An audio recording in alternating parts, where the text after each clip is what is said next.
4 days na lang exam na. Topic ngayon is division of polynomials. Divide 2x raised to 5 minus 3x raised to 3 plus x squared plus 4 by x squared minus 1. So, divide daw natin ito dito. So, let's write down, no? Notice nyo, may mga ano dito, dinagdag tayo na variables.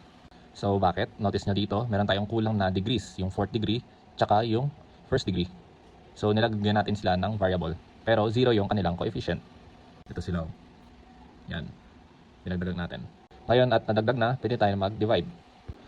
2x raised to 5 divided by x squared. Bale, 2x cubed. 2x cubed multiplied by x squared, 2x raised to 5. 2x cubed multiplied by negative 1, magiging 2x cubed. Negative 3x cubed subtracted by negative 2x cubed. Magiging negative x cubed, since ito magiging plus na, kasi dalawang negative. Bring down yung x squared. Negative x cubed divided by x squared. Bali, negative x multiplied by x cubed.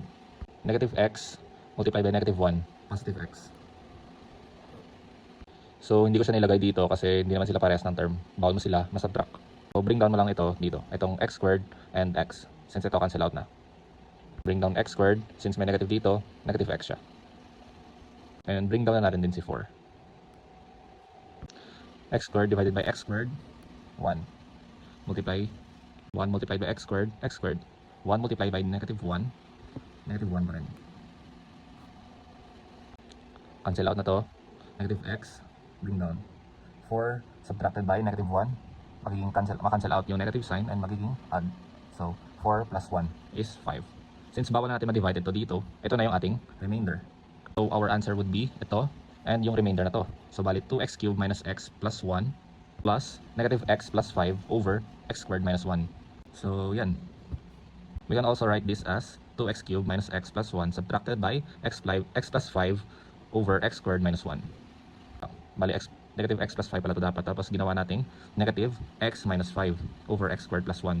So, ang ginawa natin dito, nilabas natin binaliktad natin yung ano dito, yung kanilang sign. Yung x naging positive and yung 5 naging negative para lumabas yung negative sign nito. So, ito yung answer natin. Since wala ito sa choices. Diba? So, answer is letter A.